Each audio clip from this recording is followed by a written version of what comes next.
Good morning students. Mughal साम्राज्य हमने complete कर लिया था। अब आज हम पढ़ेंगे सत्ता के साथ प्रतिरोध एवं सहयोग राजस्थान, अर्थात राजस्थान के संदर्भ में जो प्रतिरोध हुआ किस प्रकार से हुआ वो पढ़ेंगे, जिनमें हम कुछ शासकों के बारे में पढ़ेंगे, जिसमें राव सेका, हमीर देव चौहान, महाराणा प्रताप, राव चंद्रसेन, बीकानेर का राय सिंह, सवाई जय सिंह और अमर सिंह राठौड़, ये सब हम पढ़ेंगे। सबसे पहले पढ़ते हैं महाराव सेका। ये देखिए महाराव सेका का चित्र दिया गया है। राव सेका, महाराव सेका का जन्म 24 सितंबर 1433 ईस्वी को हुआ था। इनके पिता मोकल और माता का नाम निर्वाण था। पिता का नाम मोकल है और माता का नाम निर्वाण है। राव मोकल आमेर अर्थात जो जयपुर में है राज्य के अंतर्गत आने वाले नान के शासक थे। 1445 ईस्वी में 12 वर्ष की उम्र में सेका ने अपने पिता का उत्तरदायित्व संभाला, यानी कि ये 12 वर्ष के अंदर शासक बन गए। आमेर जयपुर के शासक उदयकरण ने सेका को महाराव की उपाधि दी, अर्थात इन्हें महाराव की उपाधि दी गई है, वो आमेर के शासक उदयकरण के द्वारा दी गई है।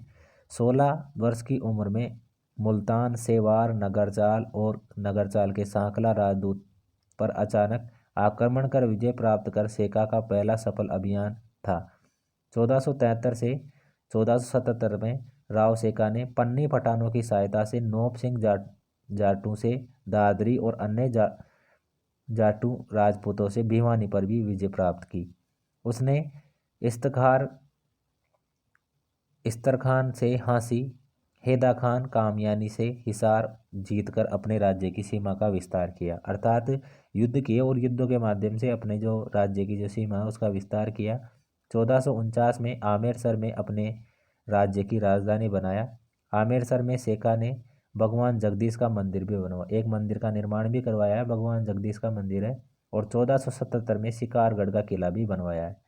1488 में रालावता नामक स्थान पर इनकी मृत्यु हो गई और इनकी एक छतरी बनाई गई है फिर वहाँ पर। महाराव सेका ने अपने जीवन काल में 52 युद्ध लड़े। कितने युद्ध लड़े?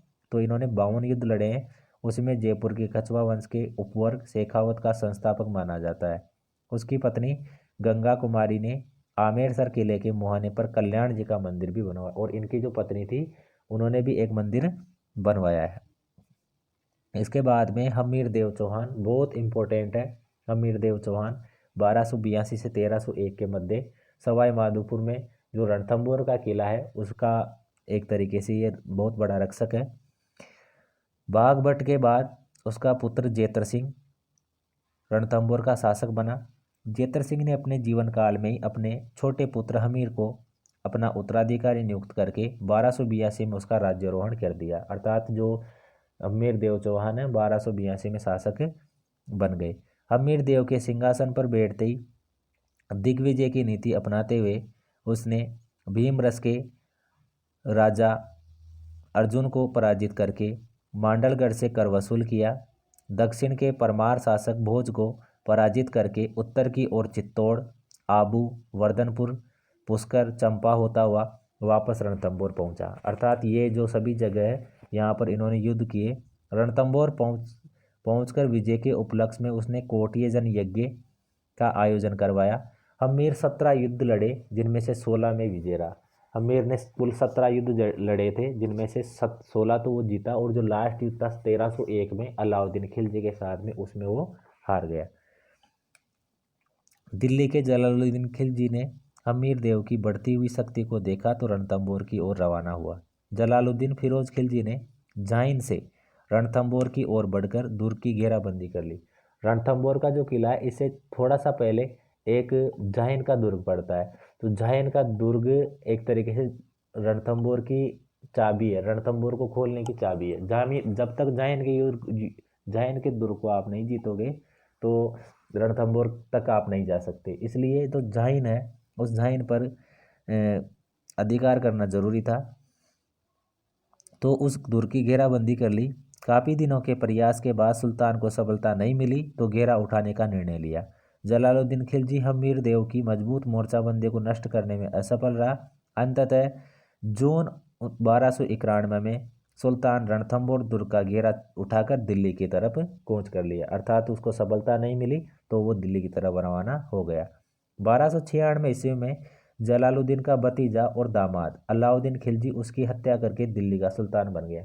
1296 में क्या हुआ, अलाउद्दीन नया शासक बना, जिसने क्या किया, अपने चाचा और एक तरीके से इसका ससुर भी है और चाचा भी है, तो उसकी हत्या कर दी और हत्या करके खुद शासक बन गया। अलाउद्दीन खिलजी चौहानों की शक्ति को सहन नहीं कर सका और रणथंभौर जीतने की योजना बनाने लगा। उसी समय उसे दुर्ग पर आक्रमण करने का बहाना भी मिल गया। हम्मीर महाकाव्य के अनुसार ये बहाना हम्मीर द्वारा अलाउद्दीन के बागी मंगोल मोहम्मद शाह को शरण देना था। अर्थात एक सेनापति था जो अलाउद्दीन खिलजी का सेनापति था, तो वो बागी हो गया था, उसको जो सहायता है या शरण प्रदान कर दी थी हम्मीर ने, तो वो बहाना भी मिल गया। मंगोल सेनापति मोहम्मद शाह व केयब्रू ने लूट का माल लेकर अलाउद्दीन की सेना से बगावत करके हम्मीर के पास शरण ली। हम्मीर ने अपनी शरण में आए हुए व्यक्तियों को देने से साफ इनकार कर दिया। अलाउद्दीन ने क्रोधित होकर रणथंभौर पर आक्रमण करने के आदेश दे दिए। अलाउद्दीन खिलजी ने 1299 के अंत में उलूग खां और नुसरत खां, दो सेनापति है, एक का नाम है उलूग खां, दूसरे का नाम है नुसरत खां, के नेतृत्व में शाही सेना को रणथंभौर दुर्ग पर आक्रमण करने के लिए भेजा। शाही सेना ने रणथंभौर के मार्ग की कुंजी कहलाने वाले जाहिन दुर्ग पर आक्रमण किया। हम्मीर देव ने उस समय कोटिय जन यज्ञ को समाप्त करके मौन व्रत धारण किए हुए था। हम्मीर ने अपने दो सैनिक अधिकारियों भीम सिंह और धर्म सिंह को शत्रु का मुकाबला करने के लिए भेजा। दोनों ने अलाउद्दीन की सेना को बुरी तरह पराजित किया। भीम सिंह और धर्म सिंह लूट का माल लेकर वापस रणथंभौर की ओर लौट पड़े।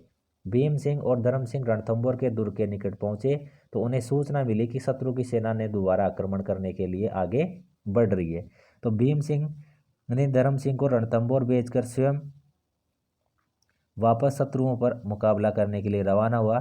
इस बार उलूग खां ने राजपूतों की सेना को परास्त कर दिया, जिसमें भीम सिंह लड़ते हुए मारा गया। अर्थात धर्म सिंह तो सूचना देने के लिए रणथंभौर के किले में चला गया, लेकिन जो भीम सिंह था वो भीम सिंह लड़ता हुआ मारा गया। उलूग खां रणथंभौर की ओर नहीं बढ़कर वापस दिल्ली की तरफ लौट गया। इसके बाद अलाउद्दीन खिलजी ने एक बड़ी सेना के साथ उलूग खां और नुसरत खां को पुनः रणथंभौर पर आक्रमण करने के लिए भेजा। सेना ने रणथंभौर दुर्ग की घेराबंदी कर उसकी प्राचीरों को तोड़ना शुरू कर दिया। तभी दुर्ग में से आए हुए एक गोले से नुसरत खां की मृत्यु हो गई। अर्थात जो ये दो सेनापति थे अलाउद्दीन खिलजी के, उनमें से नुसरत खां की मृत्यु हो गई। इसका पता तुर्की सेना को चला तो तुर्की सेना वहाँ से भागने लगी। ये देखकर उलूग खां ने अपने भाई अलाउद्दीन खिलजी के पास नुसरत खां की मृत्यु तथा सेना की वापसी का समाचार भेजकर और अधिक सेना भिजवाने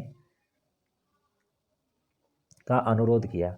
अलाउद्दीन स्थिति की गंभीरता को देखते हुए एक विशाल सेना के साथ दिल्ली से रणथंभौर की ओर स्वयं रवाना हो गया। दुर्ग पर घेरा डाला। यहाँ काफ़ी दिनों तक ये घेरा चला।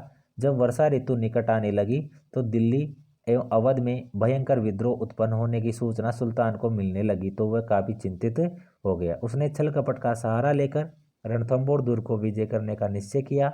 अलाउद्दीन ने हम्मीर को संदेश भिजवाया कि वह उससे संधि करना चाहता है। तो उसने क्या किया, छल कपट का सहारा लिया और एक संदेश भिजवाया कि वो संधि करना चाहता है।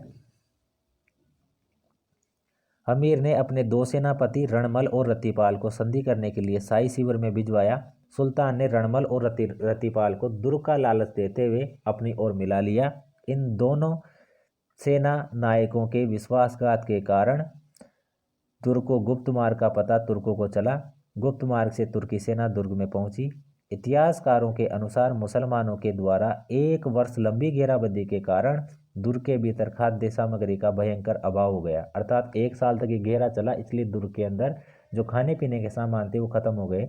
ऐसी स्थिति में हम्मीर दुर्ग में बंद रहना उचित नहीं समझकर आक्रमण करने का निश्चय किया।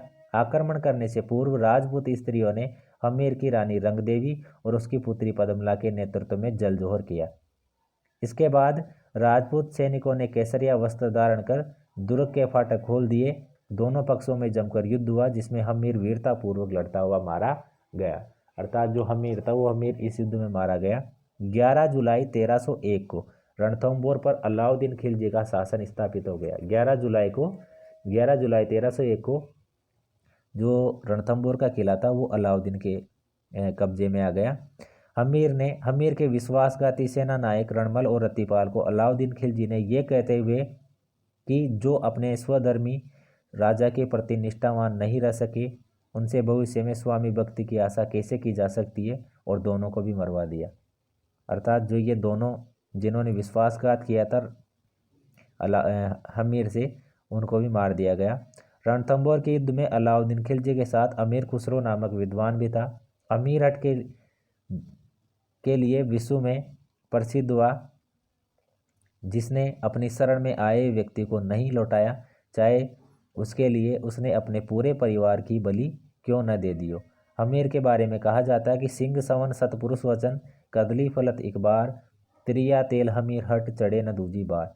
अर्थात सिंह सवन सतपुरुष वचन, अर्थात सिंह का जो एक तरीके से सिंह है वो सिंह खुद ही भोजन करता है, और जो सतपुरुष है उसका जो वचन है वो वचन का पक्का होता है। कदरी फलत एक बार, अर्थात जो केला होता है वो एक बार ही फलता है। त्रिया तेल हमीरट, अर्थात किसी स्त्री के विवाह के समय जो उसको जो तेल चढ़ाया जाता है वो भी एक बार ही चढ़ता है पूरे जीवन में।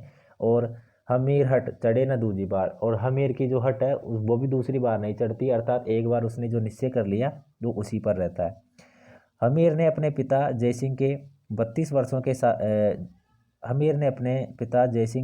वर्षों के शासन की याद में रणथंभौर में दुर्ग में 32 खंभों की छतरी बनाई, जिसे न्याय की छतरी के नाम से जाना जाता है, और ये बहुत फेमस है, लोग देश विदेश से देखने के लिए आते हैं। हमीर देव ने अपनी पुत्री पद्मला के नाम पर पद्मला तालाब का निर्माण करवाया। हमीर के दरबार में बीजादित्य नामक का कवि रहता था, और हमीर के दरबार में एक कवि रहता था, उसका नाम था बीजादित्य। हमीर की मृत्यु के साथ ही रणथंभौर के चौहानों की शाखा समाप्त हो गई, और हमीर देव की मृत्यु के बाद जो चौहानों की शाखा चल रही थी वो समाप्त हो गई। इसके बाद में दूसरा शासक है महाराणा प्रताप। जो महाराणा प्रताप है ये भी बहुत इम्पोर्टेंट है, ये हम कल की क्लास में पढ़ेंगे।